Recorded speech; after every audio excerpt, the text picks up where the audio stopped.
everybody. Happy Friday. How's everybody doing? Emily, how are you? Welcome back. Thank you so much. I am doing well. It's a beautiful day here in New York City, so it's a pleasure to be on with you. You can kind of see Broadway out the back of my window, so hopefully everybody feels like they're here with me. How are you? How are you, I'm Melissa? good. I'm good. I'm so excited to have you back, Melissa. Hi, happy Friday. How are you? Hello, I am doing wonderful. We're heading on to the end of the year. I'm ready for 2023. Yes, everybody watching, it is Beyond the Steps Day. That means that we tackle one question under any one number of topics from racism, gender and equity, sex abuse and prevention, nutrition, psychology, and dance medicine and science, and more. And how are those topics affecting performance athletes? Every week we have one guest expert join us to answer your questions and get deeper into that topic. Today we're talking with Emily Bufford about the pros and cons of tackling a a professional career right out of high school versus going a collegiate path. And I know that this is a time of year when our graduating seniors are really contemplating what their next steps are if they're not already, right? And there's a lot to consider here in terms of cost and reasoning and where you want to go with your career, what your personal goals are. So there's a lot to consider. Emily has a lot of insight and experience to offer as a dance educator. So we're excited to talk to her and pick her brain throughout this conversation. Please do put your questions and comments in the chat. We are live on Facebook, YouTube, and our friends on Instagram. Welcome. We want to hear from you. Share this conversation, like and subscribe wherever you're at. And we look forward to hearing from you throughout the next hour. So Melissa, tell us a little bit about Emily so everybody knows who we have today. We are so excited to have Emily back with us. She hadn't been with us since April of 2021. So we are super excited to have her. Emily is on faculty at New York City's Broadway Dance Center and StEPS on Broadway. Emily Bufford continues to impact the New York dance scene. Examiner.com says, yes, we have a superstar with us. Emily is the producer of the Young Choreographers Festival in New York City, presenting hashtag Future of Dance and sought after educator in the US and abroad. You can learn more about Emily at emilybufford.com. Emily, thank you so much for being here. You are so accomplished and brilliant and just wonderful and working all the time. I follow you on Facebook and Instagram, and we are just so happy that you took some time out for us today. Thank you so much. I'm honored to be here as always. The same can be said right back for the both of you that you are wonderful and so accomplished. And it really is a privilege to get to sit here with two wonderful women who are of the same mindset. So thank you for that. And I just thought, hi, Leslie on Instagram. Leslie Scott is on. So nice to see you. Hey, Uh, Le- Leslie. yeah, and for those that don't know, Leslie Scott has founded Neama.org, NEAMA. They are doing incredible work to keep kids happy, healthy, safe, and dance and protected. There's so much education and research on the panel of that organization, and we look forward to telling you more about them in 2023, where we're examining some great ways to partner with Niyama to continue to keep children safe and performance athletes safe and protected because they deserve that in pursuing what they love to do. So, Leslie, congrats to you on all that work. And for anybody that's looking to learn more, go to Neama, NEAMA.org.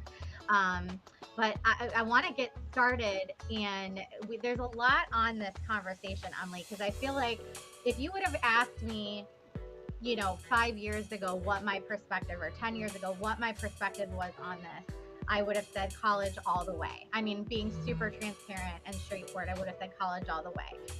I got my business degree and pursued my professional dance career after, starting at the age of 24, right?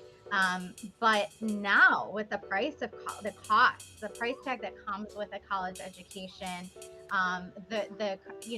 dance is a lot more commercialized. There's a lot more ways for you to be involved in the dance industry without necessarily being on stage. It's not so black and white, cut and dry, I don't think. So we're really looking forward to diving into this with you. um, when it's time to transition from studio life to the next chapter of a dance journey, right? Many performance artists or athletes of any kind feel torn between immediately going that professional route, right? Where the payoffs can be almost immediate or sometimes, right? Immediate, and you see the progress right away. versus going to college. And when we had you on the last time, I think Melissa said 2018, which is a while ago, one of the big factors 2021. 21, sorry, I'm sorry. One of the big factors that you asked viewers to consider during that time doesn't even really have to do with performance at all. It more had to do with emotional maturity. So, can you talk about that a little bit and your thoughts on that?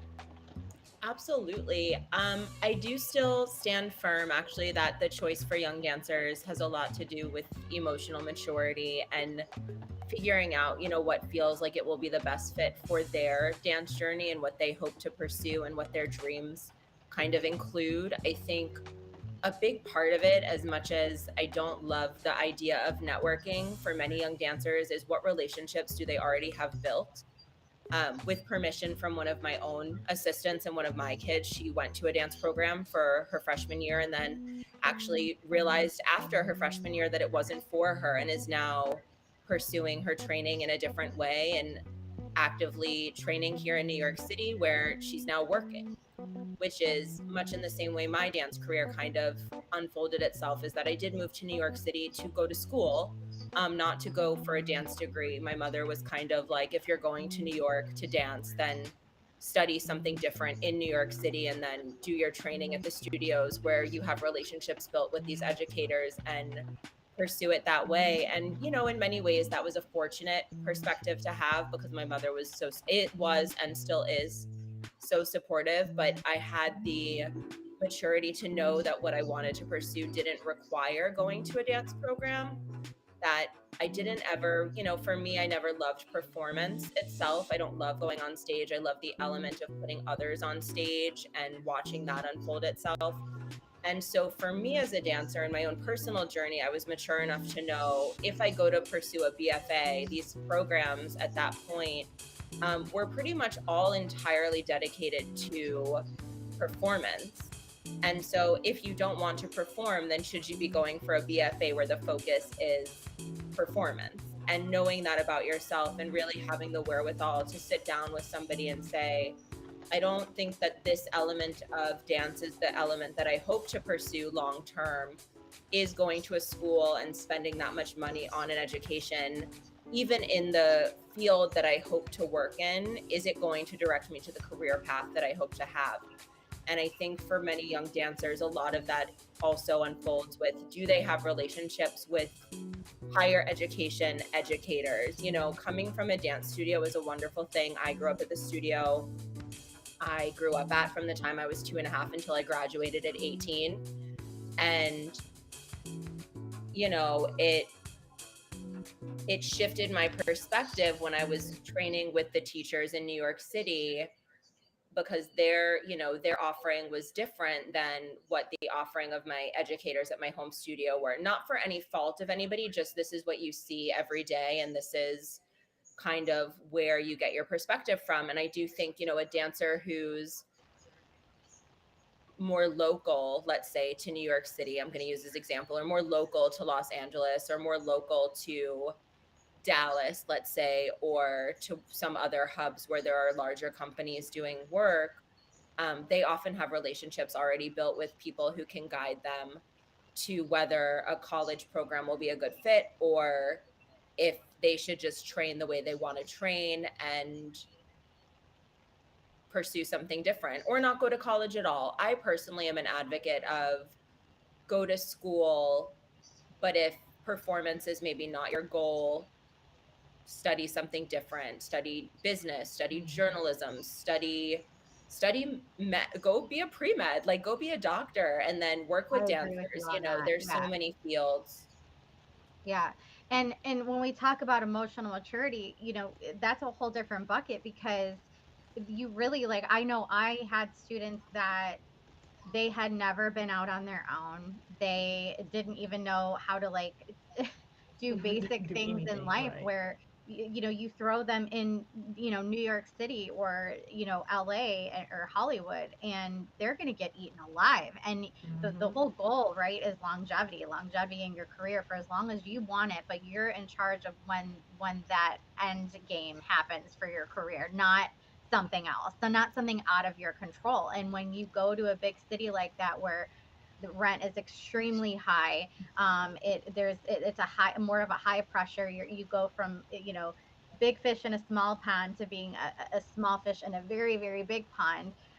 That pressure and what you have to do day to day it changes immensely. So I think a young adult has to be ready for that, and everything that comes with paying bills, and making sure that you have enough money to cover the basic necessities in addition to training, which I Absolutely. think is a big consideration. And if a kid should head towards college, or whether that be community college, university, whatever, versus going professional.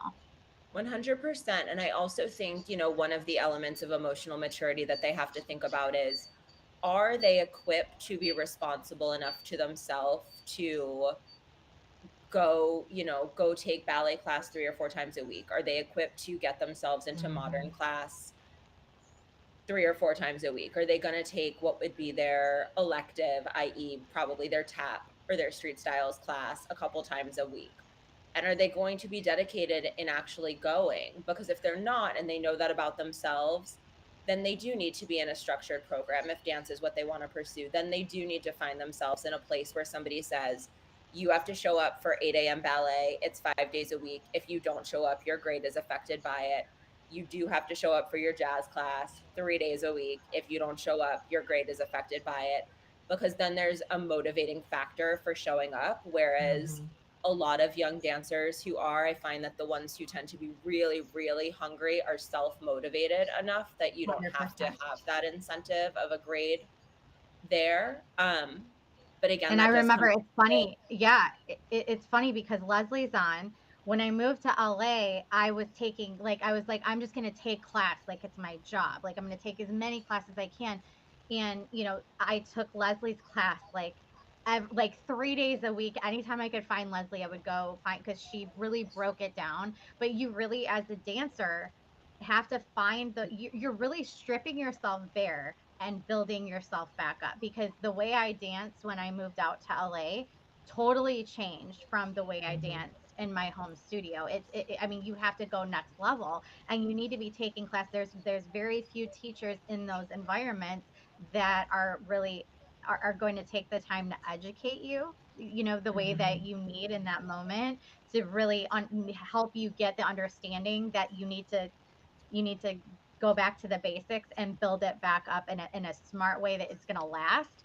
And Yeah. those are the teachers you need to find, and they are few and far between. But it is not a simple process. You don't just go take class. For most people, it's a long time of figuring out who you are as a dancer, finding an agent, but audition after audition, booking gigs. It takes a long time, and a lot of stamina. it Mhm. takes a long time. Absolutely. Everything you just said. And it also takes a willingness on the part of the young dancer to, I joke, in class sometimes I'll say, okay, here's a big spoonful of humble pie, pick your flavor. But it takes, a giant dose of humility also to be willing, coming out of a competition studio. I'll share my own experience. I moved to New York. I had a relationship with one of my dear mentors, a woman by the name of Ginger Cox, who now is on faculty at several universities, actually, in the tri-state area. And she was like, we need to rip your competition habits right out of you. It's no longer about this and this, it's more about this and this. And that's a Mhm. hard transition for a young dancer to be like, oh wow, so these things that I thought were very viable for the last, I started competing when I was 8 years old, and I stopped competing when I was 18 years old. So for the last decade of your life, these qualities have been viable and they have kept you successful. And now we're going to go, okay, those qualities are actually no longer the viable Mhm. elements of your dancing, and those things that you work so hard to have, nobody really cares about them. Totally. Like, Like, I Yeah. remember being like the compact, like energetic, fiery dancer that was so performance. And then you get out to LA and they're like, all of it? No, just yeah, no. like calm down. Like, calm Let it it go. down, like find the Mhm. pocket. Like, it's okay to not hit every other, be musical with it, and I was like, I felt so confident in that. And without that, who am I? Who even am Mhm. I as a dancer? Right. And it's So that, hard because yeah. You feel like, I feel like that age range that does compete is such an informative time of a young dancer's life. So to then have to move forward from that to another informative time, but now you're old enough for, not only is it informative, but it's self-reflective of like, Yeah. oh, these qualities that were built during this very important time of my life now are not qualities that maybe I want to keep, and having to be ready to evolve into your next self, which can be very, I mean, it can be challenging, it can be Yeah. painful, because your sense of self-worth often with these young dancers, with myself included, I mean, I'm 34 now. I remember that period of life, not like it was yesterday, but it wasn't that long ago. And I think, oh, wow, it was really hard to have somebody say to me, all these things that you've worked all this time on having are now things that we're going to go, okay, bye. Like, please, thank you so much. You served me when you served me. And now they don't really serve you. And you have to step into this new version of yourself at a higher level and a more informed state and place of being. And it's hard. It's emotionally challenging for a young dancer to have that experience. But I do think it's an experience that is beneficial, because then you're able to step into your artistry better.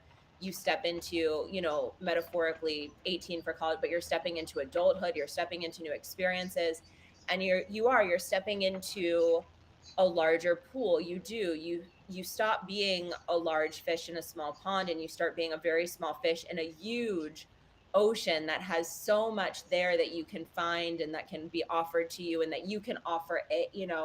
The goal, I think, often with these young artists is like finding someone who can offer them something. And I think we need to work on reversing that, and going as young artists, or even myself at this point in my life, I look at it and I go, well, what can contribute?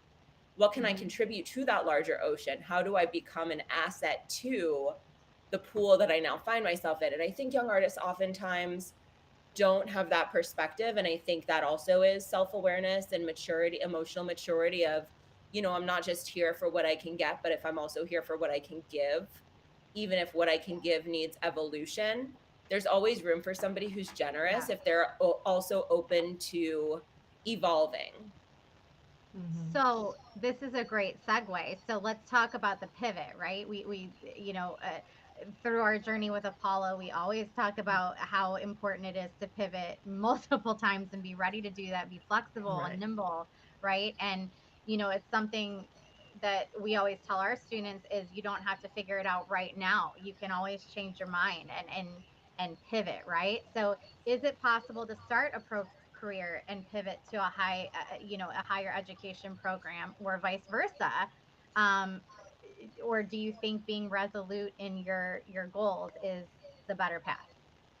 In my experience working with younger dancers and a lot of auditioning age dancers, I find it a very fortunate position, quite candidly, that I work with a lot of young dancers at the point where they're auditioning either for high school programs or they're auditioning for their college programs, or making that really, that very important life decision of should they be going to college and pursuing dance, or should they be going to high school and pursuing dance there, or do they want to pursue something different and pursue dance in a different manner, or do they not want to pursue dance at all? And I think that's also important for young dancers to know that, like, just because you grew up competing and you love dance and you were good at it doesn't mean you have to pursue it. There's always a pathway that you can find joy in if dance is not the one for you.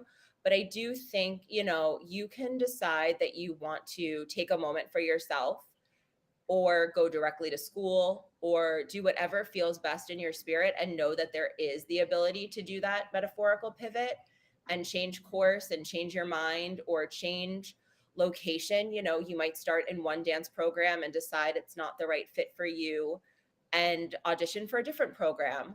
With that said, just to, provide the caveat to that, is not all dance programs will take transfer students. And so that is the one kind of downfall to the ability to pivot. If you decide that the school that you really dream of going to says, oh, well, we don't take, sophomore transfers, that might be Yeah. a small downfall to it. But at the end of the day, then maybe it wasn't meant for you anyway. If the school feels so strongly that, they're only training dancers in their BFA program or their BA program that they had as freshmen, because that is maybe a red flag for a dancer who does maybe want the ability or feel like they need the ability to take a pivot at some point. I think, Yeah. one of the things you want to make sure you don't do for yourself as a young dancer is pigeonhole, whether that be into, metaphorically into a style or genre, but also into a program where, oh, I'm so stuck on this program only because like it's the hype program right now, and not do your due diligence about what being a part of that program actually means. Mhm. Who are the teachers there? What have they done? Is the information you're going to be receiving relevant to what you hope to pursue? If you want to be on Broadway, then you need to look for programs where a lot of their alumni are working successfully on Broadway. If you want to do commercial dance, you need to look at programs where a lot of their alumni are working successfully in commercial dance, and not going, well, I just want to go to this school because it sounds cool, which I think at this Mhm. point, fortunately and unfortunately, I think some of the dance programs have really built upon this notion of like they're hyped up. There's great dancers going in, there's great dancers coming out, but at the end of the day, just because a program is great doesn't mean it's a great program for you. And so that ability to pivot really has to be something that I think should be considered before you even step foot in an audition room for a program. Is this a school that if it's not the right fit for me, will I be able to segue to a different program there? Will I be able to segue to Mhm. a different program somewhere else? Would I be able to leave and come back? Would I be able to take a leave of absence for a semester and kind of metaphorically find my life and decide what I want to do? And would you still be welcome back if that is the case? Do they allow you to work? Some of the programs here in New York City actually, which always catches me off guard when I hear it, but I know it exists, but they don't allow the students to audition. And I Oh. always am like, if you want to audition, you should be able to go audition, because if you book a job, then they Oh, need to I be able to heard that. pivot. I did hear that. I heard about this, and Yeah. I was like, "That is kind of bass backwards a little bit." a, a You lot of know? it that was yeah a lot of it, as far as I'm concerned, if you have a young dancer who's talented and hungry and they go audition and they book something, the programs are very expensive, which we can talk about in a bit when that comes up. But if they're booking work, then you need to let them go do their work. I mean, the goal of Right. being in a program is so that a dancer 100%. can then viably 100%. go pursue a successful career. And but all of those things, I think, entail the magical ability to pivot. And I do think it is a magical ability, because I think some folks are so stuck in like, I have to do this, that the willingness and the ability and the, again, back to that word generosity, but like the generosity of spirit with self to go, okay, this Mhm. is what I thought I wanted, but maybe it's not right for me. And so I do need to make a pivot, and being able to see that of this was, the choice, but it's not the only choice. And, there are programs too to make sure that I circle back to what you had initially said of, if they decide they want to try pursuing a professional career and then go back to school, there are many, many, many schools that will accept you as a year or 2 years or 4 years or 5 years older. There's one particular program. I'm going to try to not name programs because I don't want to be an advertisement for some and not an advertisement for others. But there's one particular program that many of the ballet dancers here in New York City do. And I think for the most part, if not all of it, is done virtually. Like the whole program is available and accessible via living anywhere, and they get their degrees. And some of those dancers don't do that program until they're well into their 30s or 40s even. And so I think, any direction that you go, you're able to change direction. I agree with you. And I will say the last thing I'll say, because we have to move on to the next segment, we're going to talk about pros and cons of both, right? With both directions in a second. Melissa's going to lead us into that segment. But I want to say I've been in the industry for 33 years. I started dancing when I was 7. And did I ever think that I was going to be the co founder or CEO of a compression set company that was created for dancers and we were on Shark Tank? No, I did not. That was never in the plan at all.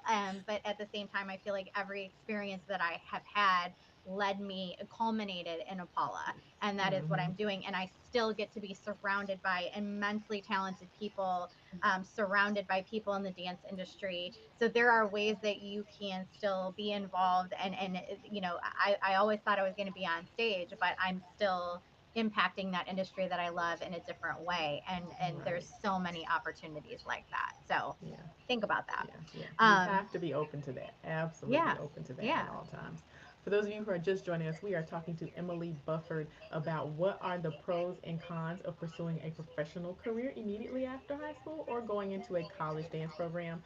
This is being aired live on YouTube, Facebook, and Instagram. So if you have any friends on any of those platforms, please tell them to come tune in at Apolla Performance or at TP Dance Creations, or you can share and subscribe and know whenever we go live, and be able to join us any Friday at 2 p.m. Eastern Time, and talk to some of our amazing, amazing guests. If you have comments or questions, I'm sure there are many of you out there, particularly college age dancers who are trying to make this decision right now. Drop them in the chat on any of those platforms. We can see them right here in front of us, and we will get those questions to Emily as much as we can. We had some agreement here from Leslie about all of the different options that are out there, and agreeing with you, Emily. So thank you, Leslie, for that comment.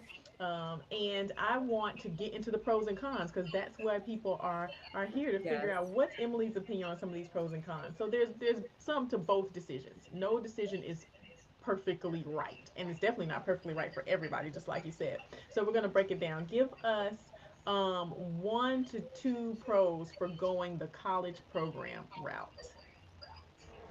There certainly are pros to going the college route. A big pro of going to college is a built-in peer group. I do think, moving to a large city to pursue dance can be very emotionally challenging because you oftentimes don't have that support that you get at the studio. You grow up with your peers and you have this circle of support surrounding you. And I think a big, big, big pro of being in a college program is that you're surrounded by 40 other young dancers doing exactly the same thing you're doing it with you every day, having the same Mm-hmm. responsibilities that you have to show up for class at a certain time, and you're having the same performances, and you're, able to commiserate when you have a hard day.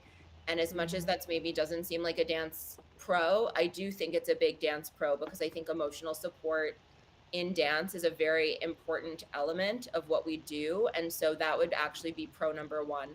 Pro number Mm-hmm. two of going to a college dance program, I think, is a bit more applicable to young dancers who don't have relationships built with educators already or with choreographers already. But I think, if you come from a studio, I'll use myself for example. I did build these relationships prior to college because my mother fortunately sent me to New York because she's a great dance mom, but a lot of dancers don't have the good fortune of being allowed to come to New York when they're 15, 14, 15, 16, and or don't have, respectfully, dance moms as wonderful as mine.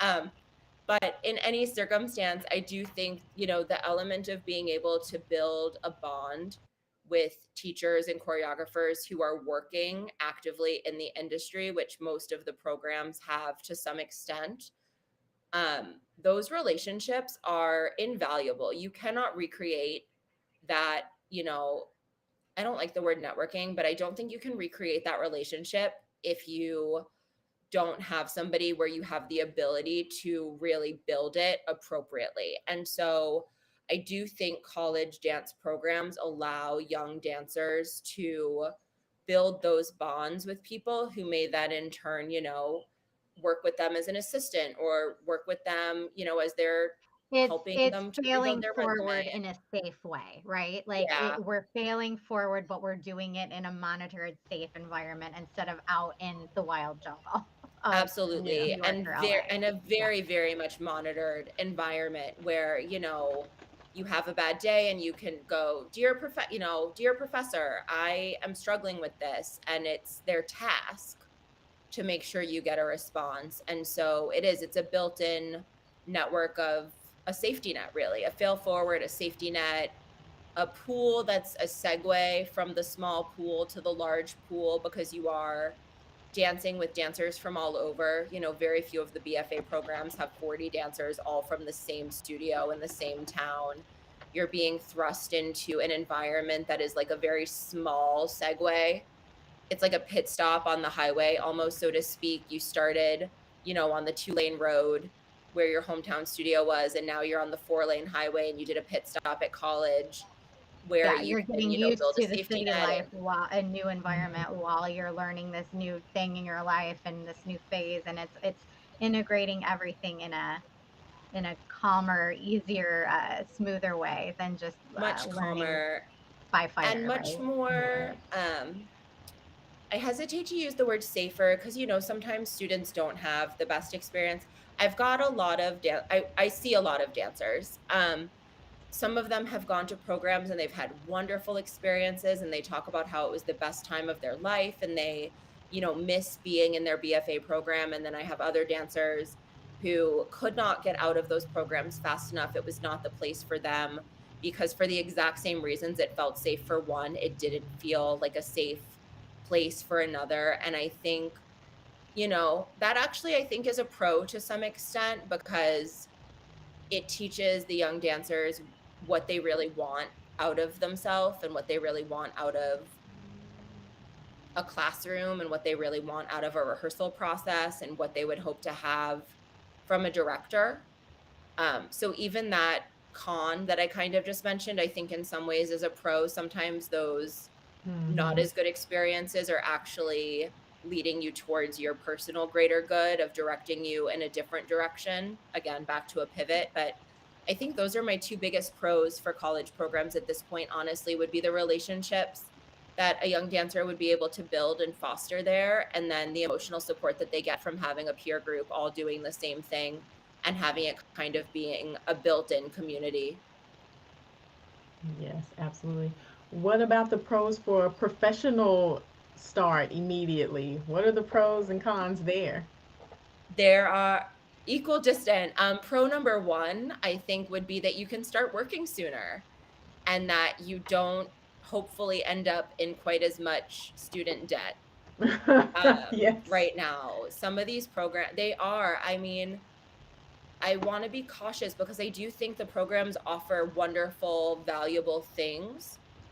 And in the same respect, I think $70,000 a year to get a BFA in dance, if it's not something that, your family can just outwardly afford, if your parents are helping you pay for that and it's no skin off their back to do so, then maybe that is a great place for you. But if you're a young dancer having to take out student loans that you're going to be dancing for a really, really long time to be able to make those payments back, then I think a big pro of doing your own training and going right to hopefully a professional career is the financial perspective of it, in the sense of you hopefully won't be in student debt ever if possible. You can always do schooling of a different subject at I'll share my own personal. When my mother had said you're not going to New York City and going to be a dance major at a school in New York City, I went to one of the city colleges. I went to Baruch College here on 25th and Lexington. And at this point, if you're a New York resident, I believe the city colleges and the state colleges are actually free tuition. At the Mhm. time, I was not an in-state resident when I moved to New York. I was out of state. And even at that point, tuition was very, very affordable. And so it allowed me to put those funds towards my training and towards my housing and towards, any additional things that I was hoping to see shows and get, and to start presenting work. I started presenting choreography at the ripe old age of 19. And Mhm. so I think, it also a big pro of maybe not going to school is, although the schools do offer performance opportunities and choreographic opportunities for obviously the BFAs and the BAs. My first performance opportunity for my choreography was at the StEPS on Broadway Performance Lab, Mm. where they do Wow. offer feedback, but it was not, nobody was giving you the full gamut. My experience right now is that a lot of the schools throw everything at the kids, everything they ask for during the performance. They want 18 lighting cues for a 2-minute piece. Then they're like, sure, here's 18 lighting cues for your 2-minute piece. And I don't think that's actually a pro. I think that's a big con because then they step out and that's an expectation that doesn't exist in Mhm. professional realm for the most part. And the other big giant actually pro that I think exists with pursuing professional career right off the bat is kind of inconsistency with the lack of financial problems, but that just working sooner, building those relationships with people who are out in the world, not as your professor, but out in the world working and assisting them and having the ability to do so. There's no conflict there. Had I Yeah, been and a that is dance different. A lot teacher, of people don't realize that, your professors in school, their experience, right, may be different than those who are actually working and on the In the front lines field. Hmm. right now. Yeah, like they're out in the field, they're booking jobs, they're looking for assistants, they're looking for people to do, demos for them, and there's just all sorts of opportunities as a professional dancer or aspiring professional dancer to get your feet wet and get out there and start making those connections and build up, right? It takes a while, like we said. So at the same time, you have to know what you're getting from your professors versus what you're going to get, and be okay with putting yourself out there. There's a lot of kids now that I know that don't feel comfortable advocating for themselves. They don't feel comfortable saying, being able to get in somebody's face and say, look at me, and this is why you need me, and this is why I'm awesome, and having that confidence to be able to articulate what those things are that make them special, why you want me, and proving that over and over and over. That's not an easy thing to do either. So if that's not you right now, maybe developing those skills at the collegiate level is a better way to go. So Hmm. definitely consider all of those things. It's so important. I know Melissa has a couple more questions before we get to homework, but for all of you out there just joining, I am Bree with Apolla with Melissa McDaniel, my fabulous partner and co-host, and our dear friend Emily Bufford. We're talking today about the pros and cons of pursuing a professional career right out of high school versus going the collegiate route. And we're talking about those two things today, but it's important to know there are other options out there as well, from taking a gap year to cruise ships, right, and taking some time to travel. Like there's so many routes you can go, and we know that. We're talking today about the two most common, the most common conversations that come up, but definitely that is not the be all end all. There's more to it than that. So there's fellowships, apprenticeships, and studio training programs. I know CLI's got a program that they're doing, and there's just so many things. So we will do another show. That's another show for another day, but those are absolutely things to consider as well.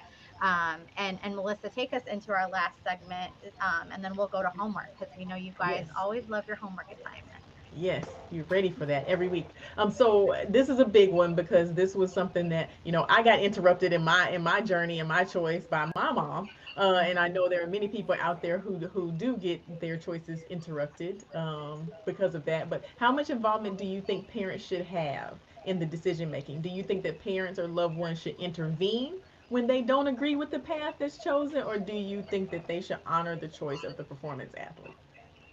it's such a loaded question. It I is. think there's a lot of spikes on that umbrella and a lot of factors that have to be taken in to it. I think, parent involvement is dependent on how involved have the parents always been to an extent. Is it a mother who has always been involved in her child's, dance training? Is it a father who's always been involved in the child's dance training? Are they hands off parents who don't really know what's going on? They just know that their kid is passionate about dance.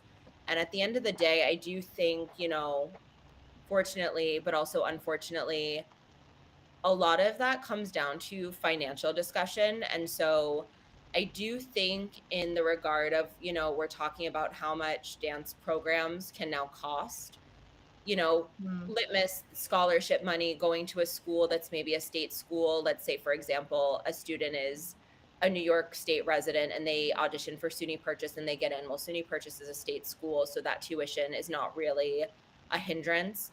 But many of the schools, that's not the circumstance. And so I do think, for that purpose, the parent should be involved in the conversation, because if your child is about to go to a program where you can't afford a $280,000 degree, where your kid will, I know, I see, like it's wild. I mean, $280,000 to have a BFA in dance with no guarantee of coming out of school and immediately auditioning and booking something that will be a viable financial solution for your child to even pay their rent, let alone start making student loan payments. Then in that circumstance, I do think the parents do absolutely need to be involved in that decision, because if your child's dream school is going to turn into a nightmare for them after the fact, then is it really their dream program?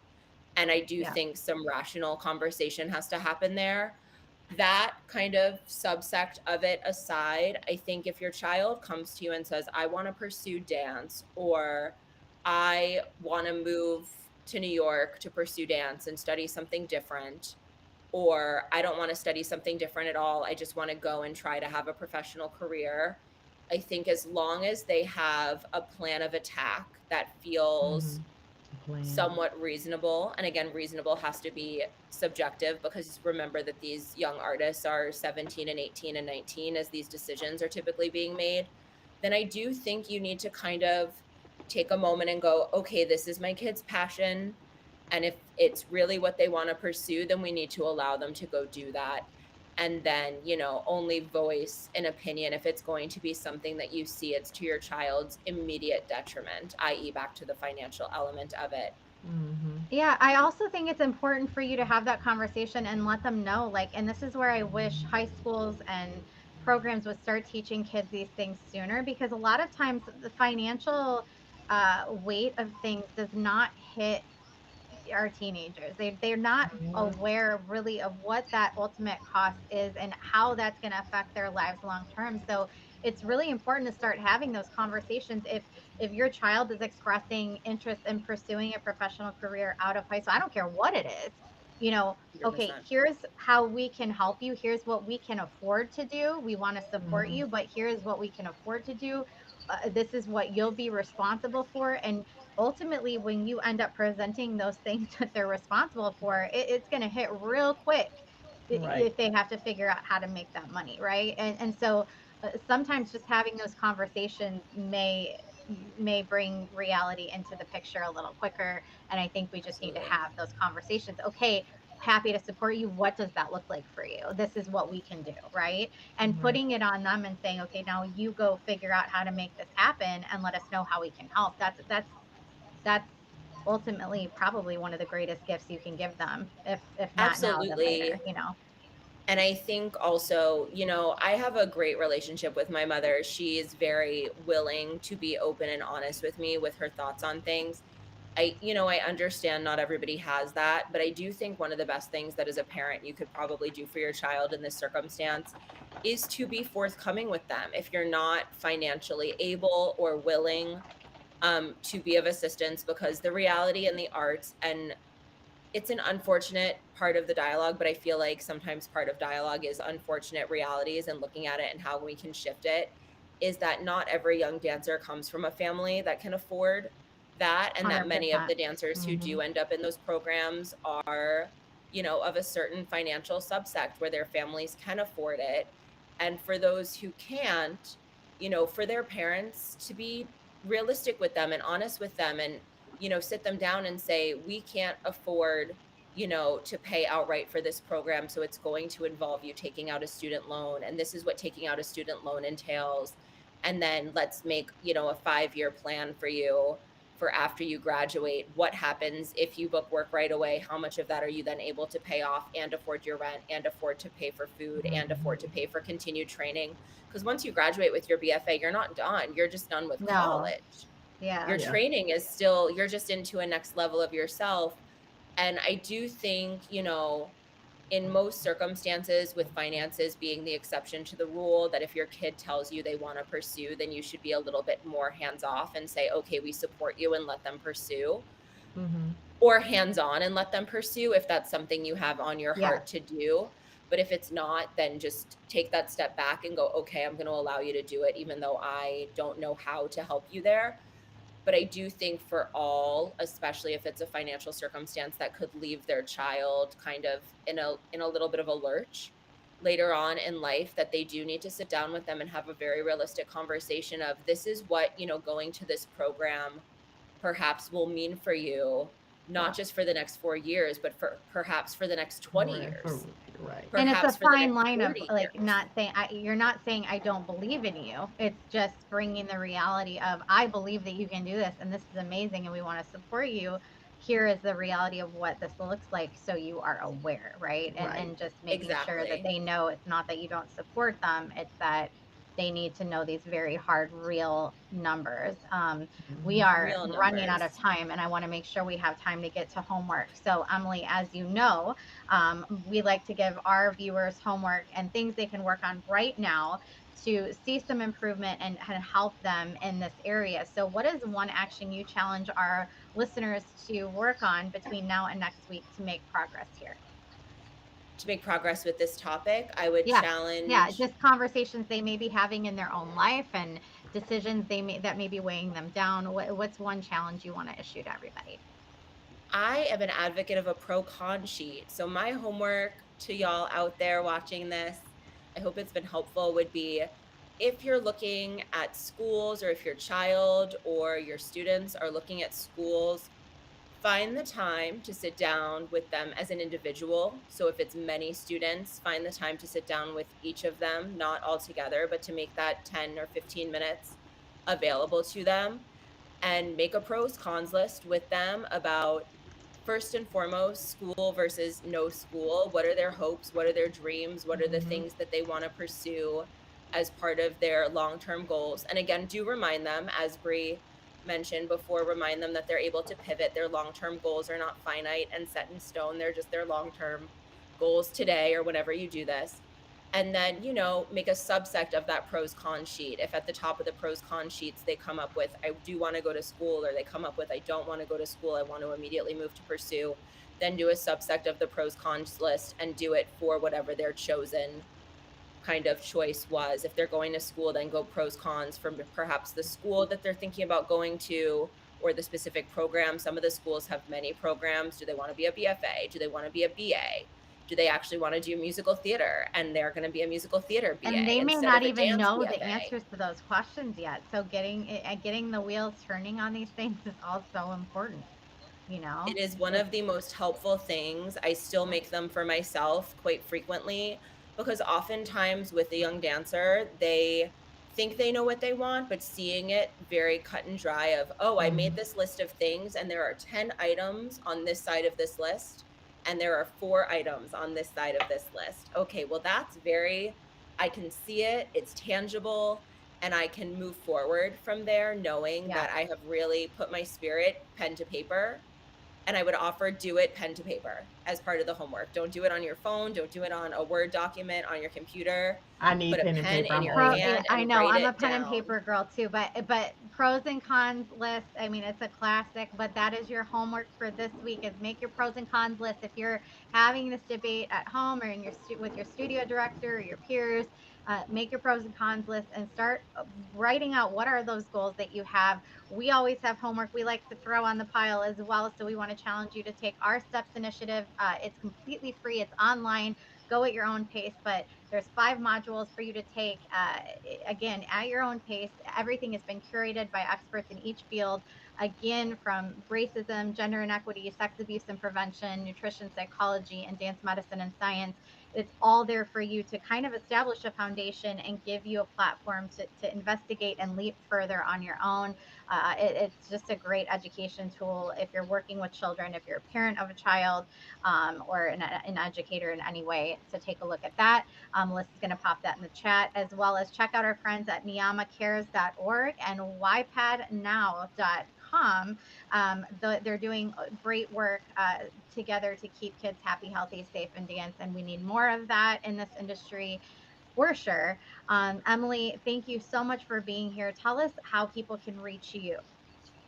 Thank you for having me. It's always such a pleasure to be with both of you. You can reach me or find me here in New York City at Broadway Dance Center and StEPS on Broadway and producing the Young Choreographers Festival. Yes. And you can find me on Instagram, and my handle is just Bufford, Bufferd. And I would love to connect with you. If you have any questions, please always feel free to reach out. I'm glad to always discuss dance. I love it. Thank you so much. It has been another fantastic conversation. We're so thrilled to have you back with us. I hope you all out here enjoyed it as well. Something from it. Please drop a line and let us know how this helped you in any way. What do you want to hear about going forward on Beyond the Steps? We are scheduling for 2023. We have a lot of great things in store, including a podcast and turning this into a podcast and a blog.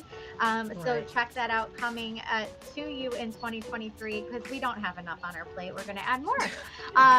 But it is just so fun to chat with you, Emily. Thank you again. Thank you all for watching. You have lots of homework to keep up with, but until then, we hope you continue your journey beyond the steps and everybody have a wonderful, wonderful weekend. Thank you all so much. Bye, everyone. Bye.